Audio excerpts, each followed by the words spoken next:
മുഖ്യമന്ത്രിയെ വിമർശിച്ച എൻസിപി സംസ്ഥാന അധ്യക്ഷൻ പി.സി. ചാക്കോ തിരുവനന്തപുരം ജില്ലാ കമ്മിറ്റി യോഗത്തിൽ സംസാരിക്കുന്ന ശബ്ദരേഖ പുറത്ത്.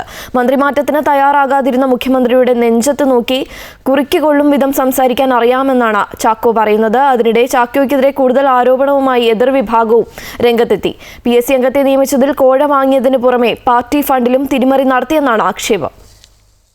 എനിക്ക് പലതും പറയാമായിരുന്നു. ജനാധിപത്യ കീഴ്വഴക്കങ്ങളെത്താണ് ഘടകകക്ഷികളുടെ തീരുമാനങ്ങൾ എങ്ങനെയാണ് ഒരു മുഖ്യമന്ത്രി കൈകാര്യം ചെയ്യേണ്ടതെന്നൊക്കെ എനിക്ക് പറയാം. എനിക്ക് പത്രസമ്മേളനത്തിൽ പറയാം.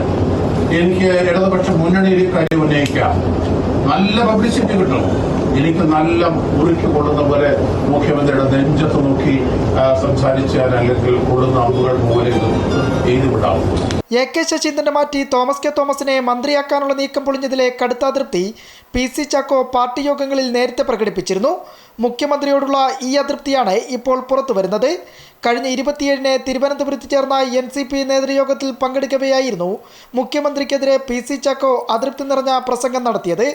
മുഖ്യമന്ത്രിയെ ഇതിൽ കൂടുതൽ രൂക്ഷമായി വിമർശിക്കുന്ന ഭാഗങ്ങൾ പ്രസംഗത്തിലുണ്ടെന്ന് ചാക്കോയുടെ എതിർചേരി പറയുന്നത്.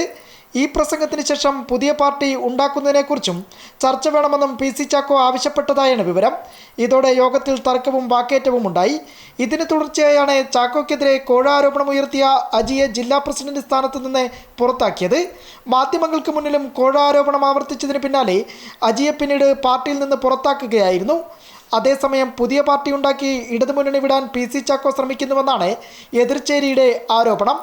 അജിക്ക് പകരം ചാക്കോ നിയമിച്ച പുതിയ ജില്ലാ പ്രസിഡന്റ് അഡ്വക്കേറ്റ് സതീഷിന് ഇതുവരെ ജില്ലാ കമ്മിറ്റി ഓഫീസിൽ പോലും കയറാനുമായിട്ടില്ല. ചാക്കോയ്ക്കെതിരെ കൂടുതൽ തെളിവുകൾ പുറത്തുവിടുമെന്നാണ് എതിർചേരിയുടെ മുന്നറിയിപ്പ്. അമൃത ന്യൂസ്, തിരുവനന്തപുരം.